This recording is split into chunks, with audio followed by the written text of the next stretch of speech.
It doesn't matter. It doesn't matter. Lift the tariffs, pause the tariffs, it doesn't matter. The damage is done. Confidence in the global markets and trust has been demolished at this point. And that was the point. I mean, the point is American isolation. That's what's happening. And that's what will happen. You know, I keep explaining that this is the direction. And it's a direction that has no U-turn. It has no detour. It has no turns at all. It's an irreversible direction, you know? Look, I understand why people simplify things, you know, by thinking that the OCGFC is like some organized cabal. It's not, but I completely understand why it makes it easier to think of them that way. I mean, it might be helpful for understanding in some ways, even though it's not an accurate way of looking at how the highest tiers of the economic, political, and financial hierarchy work. It's not really a cabal. But like, if you think of it as a cabal, you can imagine an OCGFC white paper or a memo about what their plans are, you know? Confidential for super rich eyes only or something like that. I mean, you have think tanks, you have organizations like the World Economic Forum and so on. More or less, that's what they do. They're not generally coming up with ideas and strategies or anything like that. They just articulate or translate into the language of policy proposals what the OCGFC already intend to do. Think tanks are basically PR firms for the political class. Like I was saying the other day, if you were someone from the OCGFC, the A National OCGFC, and you made an evaluation of America and the global landscape, say 10 years ago in 2015, well, we can imagine what that would look like and what responses you would probably recommend if you were from that group. It's not that hard, really. You know, you'd be sitting in a boardroom looking at macro trends, political forecasts, demographic data, capital returns, and of course, the viability of maintaining control, of sustaining dominance without destabilizing your own structures. You know, you'd want to extract. You want to continue growing, but not at the expense of triggering systemic collapse that you can't contain. So you'd analyze America, you know, the heart of your power for decades, and you'd start preparing plans because the situation, the real situation, has changed significantly from the early days. So if you're someone from the A National OCGFC, the owners and controllers of global financialized capital, and you made an evaluation of America and the global landscape from around 2015, you'd have some very stark conclusions. The trends were all there. The writing was on the wall. And if your goal is uninterrupted profit extraction, geopolitical control, and long-term systemic stability for capital, well, America just didn't look like a good bet anymore. We can go point by point. You have demographic decline. You know, you'd see declining birth rates in the U.S. Total fertility rate was already below replacement level by 2015, sitting at around 1.8% and dropping. By 2023, 2 years ago, it hit 1.62%, according to the CDC. That's below replacement level of 2.1. Well, that means in the future, shrinking labor force, increased aging population, higher dependency ratios, and so on. More strain on social services, less domestic consumption over time, on and on. Compare that to India or to Nigeria or to the broader sub-Saharan region. Nigeria's population is expected to double by 2050. India already overtook China as the most populous country in 2023. The center of gravity is shifting. Then you have other issues, like the OCGFC would have looked at Ferguson in 2014, Baltimore in 2015, seen the rise of Black Lives Matter, not because they care about racism or police violence, not at all, but because civil unrest is bad for business. Then, of course, Trump happened, 2016. Half the country was radicalized. The other half was traumatized. Social cohesion was fraying. Trust in institutions was plummeting. In 2021, the trust barometer showed that trust in the media and the government had collapsed. The Capitol was stormed, right? So-called insurrection. This is not a good environment for capital. You have political dysfunction, you have gridlock, you have polarization, institutional paralysis. The 2010s showed that the U.S. couldn't even pass basic legislation. Infrastructure fell into disrepair. According to the American Society of Civil Engineers, the U.S. had a C- rating in infrastructure in 2021. Meanwhile, China's Belt and Road Initiative was transforming Eurasia and transforming Africa. Deindustrialization between 2000 and 2015, the U.S. lost 5 million manufacturing jobs. Whole towns were hollowed out. The OCGFC had already offshored production for profit. And by 2015, America was becoming too expensive, too politically unstable, too socially chaotic to remain as a global manufacturing hub, or even as a reliable research and development center in the long run. Silicon Valley had become dominated by monopolies: Google, Apple, Facebook, Amazon, Microsoft. Innovation was consolidating into platform control, not expansion. Growth in users had plateaued.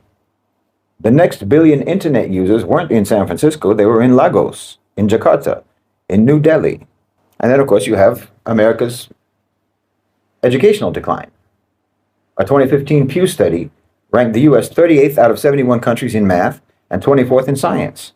Student debt exploded to $1.6 trillion by the 2020s. STEM graduates were fewer compared to China and India. By 2022, China was producing over 1.4 million STEM graduates annually. The U.S. was less than 800,000. Not to mention, you have the U.S. military budget that in 2015 was $600 billion, and yet it couldn't even decisively win in Afghanistan or in Iraq. These wars were not producing capital returns. They were bleeding the treasury. The OCGFC doesn't fund loss-making ventures unless there's a strategic payoff, and even then, they want an exit strategy. And already by 2015, you saw a rise in multipolarity. Russia was asserting itself, China was asserting itself and rising. India was asserting autonomy. South-South trade already grew to 25% of global trade by 2015 and continued rising. The U.S. was no longer the center of the world, even 10 years ago.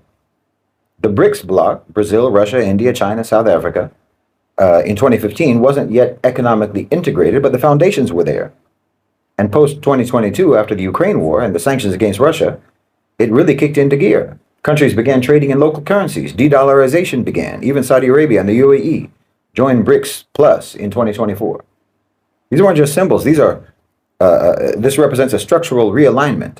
And in 2015, global digital infrastructure outside the U.S., Facebook and Google started losing market share in key markets. Africa's fintech sector exploded. Kenya became a cashless society. Amazon Web Services and Microsoft began building data centers in Nigeria and in Kenya and in South Africa. In 2023, Microsoft pledged over $1 billion to build AI infrastructure in Kenya and in East Africa. Understand, these are not experiments on their part. These are exits. So what would the OCGFC, the A National OCGFC, conclude in 2015? America is unstable, it's old, it's expensive, it's divided, and it's in decline, while the global south is young, cheap, fast-growing, underdeveloped, and full of opportunity. So let's just start the great decoupling, and so they did. First, they inflated asset prices, stocks, crypto, real estate, causing a massive speculative boom through ultra-low interest rates, and then that money was used to invest abroad. And then when COVID-19 came, it just accelerated it. Lockdowns crushed small businesses, and Amazon, Walmart, and big tech consolidated the economy. Remote work normalized the outsourcing of white-collar labor. Venture capital flooded into India and Africa. Between 2021 and 2023, venture capital investments in India crossed $30 billion. Microsoft announced a $2.1 billion data center expansion in Japan in 2024. Google built its first cloud region in Africa in 2022. Then came Ukraine. The U.S. weaponized the dollar, froze Russian reserves, cut them from SWIFT. That told the world your money isn't safe if you defy us. And the response? Well, countries started trading in yuan, in rupees, in dirhams. BRICS formed a common payment system. By 2024, BRICS Plus included Saudi Arabia, Iran, and the UAE. Global South nations began financing their own trade. The dollar's dominance dropped from 73% of global reserves in 2001 to under 58% in 2023, and it's falling. So yeah, if you were from the OCGFC back in 2015, this is all predictable. America is being phased out, not because they hate America, but because America is obsolete. It's no longer has a utilitarian purpose. And the worst part, most Americans still think that they're the center of the world. But in the boardrooms of the real rulers, the future is being built elsewhere, and it's not red, white, and blue. Any economist or any planner would have been sitting in a strategy room with analysts, looking again at economic data, at demographic projections, and so on. You look at the United States and say, well, this platform is reaching the end of its utility. The cost of maintaining hegemony through this particular nation state are starting to outweigh the benefits. It's aging, it's divided, it's expensive to manage, it's politically becoming unstable. So if you're part of the OCGFC, what do? You don't outright destroy the U.S., but you phase it out. You extract what's left, you wind it down. That's not a conspiracy theory. That's economic logic. The U.S. had served as the central hub of capital expansion for decades, but by 2015, it had already passed its peak utility. The OCGFC began transitioning towards new centers of gravity, young populations, deregulated markets, resource-rich regions, primarily in the global south. So you gradually want to move R&D and manufacturing out of the U.S., and that's what we've seen. Not only low-skilled labor, but also high-end production. innovation hubs. Investments have been relocating. I don't know if you know, tech, R&D, pharmaceuticals, chip production, even advanced robotics, gradually shifting out to Asia, to India, to various pockets in Africa, where you can build without oversight. At the same time, you've got to keep the US population passive while you're doing this. That's where you need fragmentation, cultural division, political polarization, racial antagonism. You pump identity politics to the front of the national conversation. So people fight each other instead of paying attention to who's asset stripping the country. And then you get a gift. They got a gift, a perfect gift. Like I said, COVID-19. I'm not saying that the OCGFC created the virus. I'm saying that they did, though, instantly recognize how to use it. They weaponized the pandemic.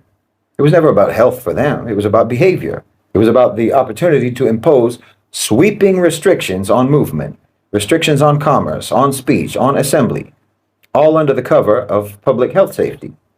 And think about what happened. You had people locked in their homes, willingly, voluntarily, basically, not under threat of terrorism, not under martial law, but under a health directive. You had curfews, mask mandates, business closures, on and on and on.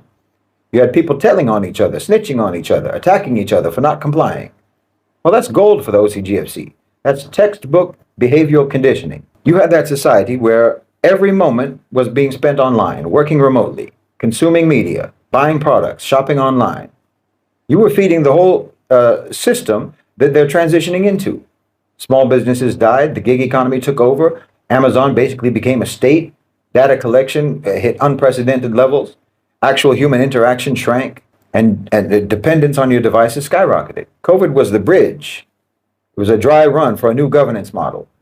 Now, meanwhile, you push the financialization of everything. Housing becomes an investment vehicle, not a human right, not actually about shelter. Education is dead. Health is a subscription service. The more insecure people become, the more predictable they become. And that's what you want if you're from the OCGFC. And while all this is happening in the US, you're building your new base in the global south. You fund startups in Nairobi, data centers in Ghana, AI labs in India. You build supply chains in Vietnam, establish fintech ecosystems in Latin America and Africa, because that's where your next few decades of growth are going to come from. At the same time, you're preparing the decline of the dollar, because that's inevitable. So you support digital currencies, your own private systems, You pressure governments to lay the groundwork for central bank digital currencies, CBDCs. Why? Because that gives you total visibility and total control, every transaction traceable, every participant programmable. And the US just becomes a managed decline, a controlled demolition, like I said. It's useful in some parts, but dangerous in others. But main thing, it's no longer central. So when people say that the pandemic changed the world, they're right. But more specifically, it changed how the world would be controlled, how it would be managed. And the thing is, the public complied. That's what made it so successful. They complied, not through fear of authority, but from a sense of moral duty. That's the brilliance of it. You don't need tanks in the streets. You just needed hashtags. You just needed social pressure. That was the real innovation of what they did during COVID. So if we're imagining what the OCGFC would have said back in 2015, that's it. That's the trajectory that they would have laid out. And that's exactly what we've been living through. It's exactly what's been happening. Like I said, the world that we see today didn't just happen by accident. If you were from the OCGFC 10 years ago, analyzing the US and the global landscape, you would have been making these long-term strategies. You can even walk through the timeline, like I said, to see what I'm talking about. From decoupling capital to geopolitical shifts with Russia and Ukraine, China, and so on. It all fits perfectly into the grand strategy. We're seeing the execution of a plan that's not just playing out as we speak, but a plan that has probably been in the works for more than a decade.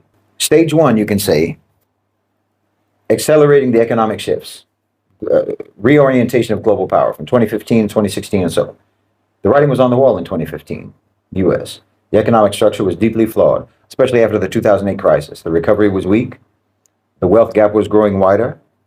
And at the same time, you had fast rising markets in India and Southeast Asia and Africa.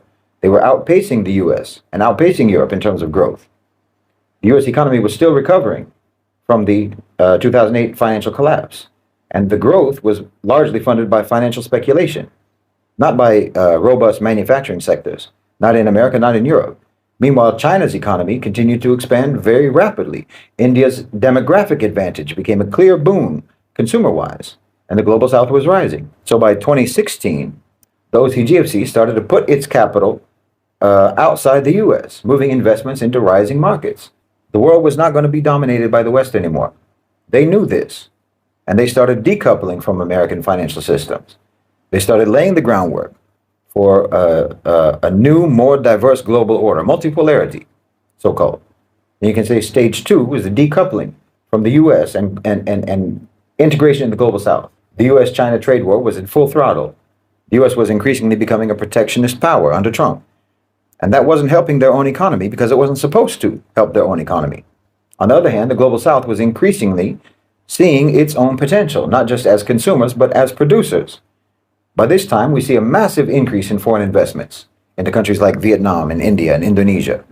Countries that once relied on Western trade and finance were starting to form their own alliances and their own economic systems. So the OCGFC continued its push to shift resources away from the West. You know, Apple began relocating production out of China into countries like Vietnam, India, Indonesia, to avoid tariffs under Trump, to capitalize on cheap labor. This is diversifying trade across the global south, you understand? This is increasing South-South trade. The BRICS countries, India, China, Russia, South Africa, Brazil, they formed a more cohesive trade bloc. South-South trade began to flourish. The US and Europe were no longer exclusively the economic centers of gravity already. As much as the neocons tried to hold on to power, the OCGFC started pouring capital into these economies that were growing, that had larger populations, that were rapidly modernizing their infrastructures. Like I said, India, China, and in Africa. It wasn't just about trade. This was about creating new centers of power. You understand? It's moving out of the West. Then, of course, in 2022, you had the Ukraine war. And I know we're all familiar with the geopolitical chaos that situation caused, but from a long-term strategic perspective, this was an incredible opportunity for the OCGFC. The sanctions on Russia that followed the war were supposedly to crush Russia's economy and force it to comply with Western demands. Does that sound familiar? But in reality, that accelerated the shift away from Western-dominated financial systems. The West said that they wanted to isolate Russia, but the sanctions just boosted BRICS. Russia pivoted quickly to China and quickly to India. They also deepened their ties with South Africa and with Brazil, with all other key members of BRICS. They began to align more closely with the global south, pushing for a more multipolar world order. BRICS countries, especially China and Russia and India, continue to push South-South trade, bypassing Western sanctions and strengthening ties with African countries, with Latin American countries, and obviously with the Arab world, with the Gulf, with the Khalij. The sanctions on Russia led to the creation of an alternative payment system, which gradually reduced their reliance on SWIFT. So the US-dominated international payment system is being sidelined. In fact, what happened is that Europe, tied to US policies, found themselves alienated from the emerging markets like BRICS. Countries like India, South Africa, even Saudi Arabia, started to rethink their relationships with the West. They began to see Russia and China as partners in a new multipolar world, and that's how it's been working out. Again, China, India, Russia led BRICS expansion in 2023, drawing in countries like Egypt and Iran, UAE, all of whom are actively trying to divorce themselves from Western influence. So by 2023, the US had alienated Europe from their own economic national interests, pushing them away from Russia, leaving the EU vulnerable and leaving Russia looking elsewhere. So the sanctions had the opposite effect of what they said they wanted to do. It helped Russia to integrate further into the global south and to actually expand and diversify their own economy. And then 2022, 2023, de-dollarization. By 2023, 2 years ago, the BRICS countries were increasingly moving away from the US dollar in their trade agreements. They were pushing for local currency trade to bypass the dollar, to bypass the dollar's dominance. De-dollarization became a trend. No one even talked about that before. Everyone was seeking to limit their reliance on Western financial institutions and systems. By 2023, China became the largest trade partner for many countries in Africa, for many countries in Southeast Asia, and in Latin America.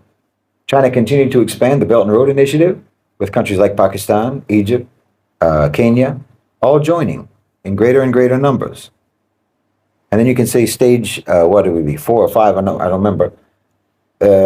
it's just continuing. The process is continuing. Between 2023 and 2025, the Global South was no longer just a location for cheap labor. It had become an actual engine on its own right for economic growth. The OCGFC knew that the future was going to be led by the South, by the very markets that the U.S. had been pillaging for so long. So they've been creating a new world order without the West and without America at its center. Tech investments in India have surged. In Africa, they surged. In Southeast Asia, they surged. You know, cloud infrastructure, AI companies like Microsoft and Amazon and so on, investing billions and billions of dollars in cloud infrastructure in India and in Africa.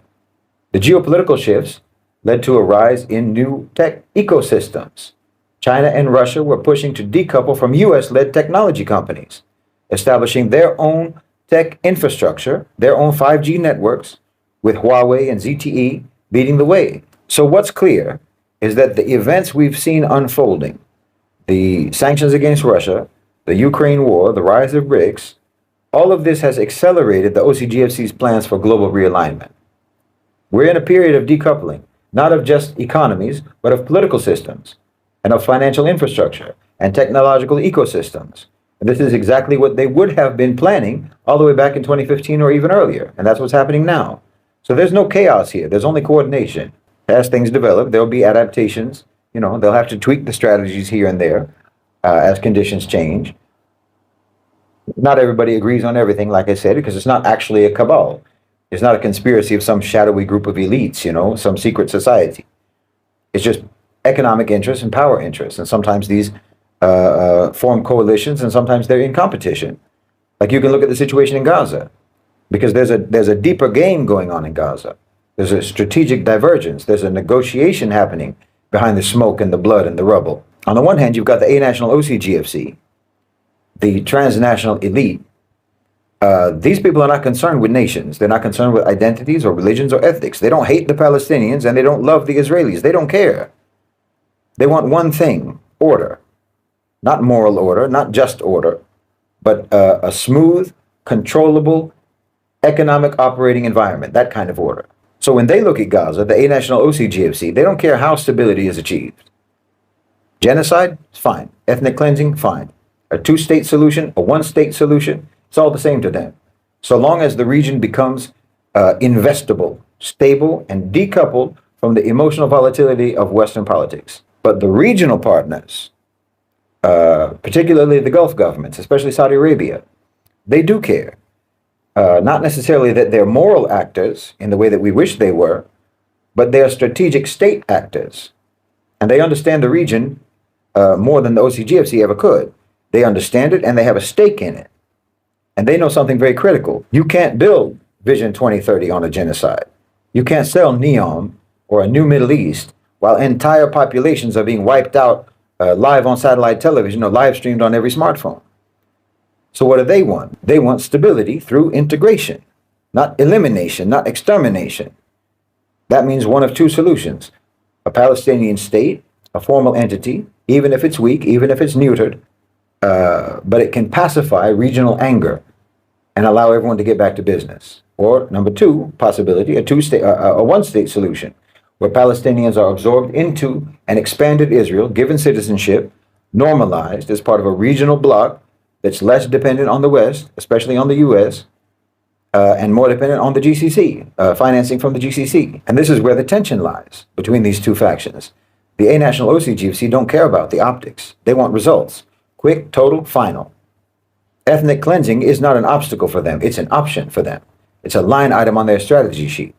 But the regional governments, that's a disaster, not just diplomatically, but reputationally and in terms of their legitimacy. Because no Arab regime can actually survive long term if they are seen to have just stood silently by while a genocide was live streamed, and at the end of that, they just make a profit from it. That's not viable for them. So right now in Gaza, you have negotiation, not consensus, between the most important players. The A-National OCGFC are pushing for any means necessary to neutralize the Palestinian question and to make the region ready for capital. Meanwhile, the GCC and others are pushing back, saying, look, we'll deliver the same outcome: peace, normalization, decoupling from the US, stability, and so on, but let us do it in a way that doesn't completely decimate the Palestinians. because there's no other way that we can actually deal with this that can bring long-term stability, except to peacefully resolve, as peacefully as possible, resolve the Palestinian question. And what makes this even more complex, of course, is that Israel itself is internally divided and fractured. There are factions that want genocide and total erasure of the Palestinians. Then there's others who are open to integration, especially now that the West is collapsing and the Gulf is rising. So Gaza becomes the battleground, not just for bombs and bodies, but for visions. One vision says erase, silence, dominate, murder. The other side says, the other vision says absorb, normalize, and rebrand. And all of this is playing out with horrifying consequences for real people. But from the OCGFC's perspective, it's all negotiable. They don't care who lives or dies. They really don't. Only that in the end, the region becomes stable, a stable platform for capital, for resource extraction, and for post-Western governance in the Middle East. And we need to understand this, because if we keep analyzing Gaza only through the lens of Zionism or nationalism, then we're going to miss this larger picture. This is the crucible of the New World Order. What emerges from Gaza, whether it's apartheid or integration or annihilation, is going to set a precedent for how all dissenting populations are going to be dealt with elsewhere. Because if this is allowed to stand, what is to stop it from being repeated anywhere or everywhere else? I'm telling you, Gaza is going to be a template. So, again, everything that Trump is doing is within the context of the advancement of this transition, this shift. Trying to understand it in any other way is a waste of time. It's a waste of time and energy. It's only going to cause confusion. Like if you try to reason out how the tariffs will or will not bring back manufacturing jobs to the U.S., or how it's going to solve America's trade deficit or what have you, this is all pointless distraction. America is not competitive economically, and it doesn't have the ingredients to become competitive economically. America is in a state of irreversible decay and erosion as a result of having approached the economy and having approached governance the way that they did from the beginning. America has run its course. That's just the way it is. So you have to understand, you, in America, you've never been anything but coal for the fire, fuel for someone else's engine. You're firewood to keep the rich warm. Well, that's not sustainable, and it never was. That's why I keep telling you to stop listening and stop trying to debate what they say. Only look at what they do and what the predictable outcome is going to be of what they're doing. The rest is just smokescreen, literally, You're like firefighters who think that your job is to fight the smoke, not the fire. So I said before, what you need in America is a cultural revolution, because the system that you have was born from your culture. And then the system that you gave birth to used your culture to destroy and to subjugate you even further. You need a massive cultural reformation in that country. Because look, like I said, what are the main reasons behind why the economic demolition of the United States is happening and why it's necessary? You're volatile, you're emotional, you're uneducated, you're ignorant, you're self-indulgent, you're materialistic, you have no social cohesion, you have no sense of community, no sense of solidarity, your families are broken, you're not reproducing, you're racist, you're divided, you're polarized, you're delusional, you're uninformed, undisciplined, and scatterbrained. You drink, you smoke, you do drugs, you're on meds, you're atomized, you're lonely, you're aggressive, you're impatient, you're addicted to your devices, you're frivolous, childish, and foolish. Grown people doing dance trends on TikTok in their garage. Women filming themselves in the longest hallway that they can find in their tiny apartments to try to look like they're walking the catwalk. It's sad. You're living on credit, which means you're living in debt. If you actually only had what you can afford to have, you'd be living in squalor. I said most of the people in this supposedly richest country on earth are actually living in third world conditions, but your diabolical credit cards let you keep up the appearance of abundance.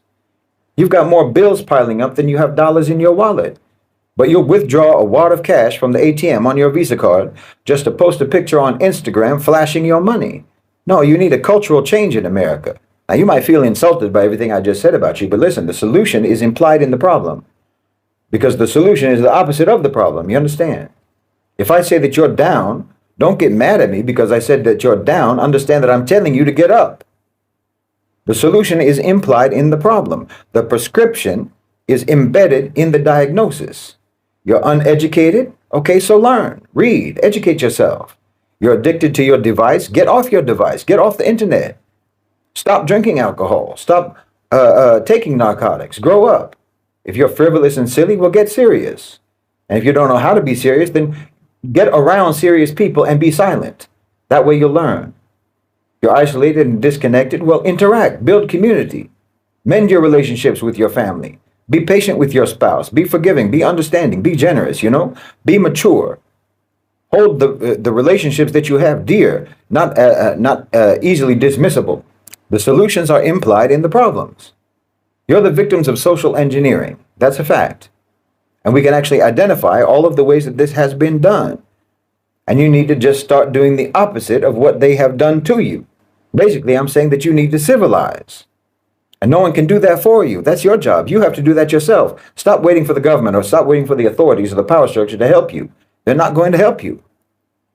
So you can try to hammer this out, this cultural change, item by item, bad habit by bad habit, negative tendency by negative tendency, one by one.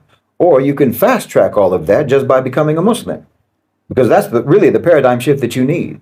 Not just behaviorally, but spiritually and intellectually.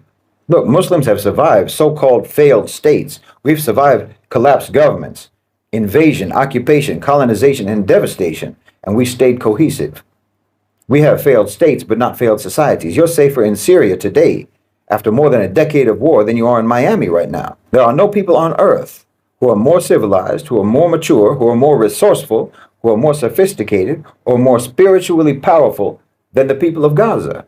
Well, if a fraction of the destruction that has been inflicted in Gaza happened in the United States, well, you'd have a rampage of crime and violence between the citizens, the likes of which no one has ever seen before. People would be robbing food from babies. Aid trucks would be hijacked and ransacked. Well, you'd all turn to cannibalism and you know it. Your enemies wouldn't have to bomb you at all because you'd all be killing each other, burning and looting and pillaging. Now, you need a cultural change in America because this mentality is exactly how and exactly why the power structure can do to you what they do to you. Now, I'm just telling you, you can do whatever you want with what I'm saying, but you need to know that your government and your corporations and your power structure are selling you out. They've got you on a don't revive list. So you're going to have to do for yourselves. And that's not going to work the way you all are now. It's not going to work on an individual basis. You absolutely need families. You absolutely need community. You need spouses.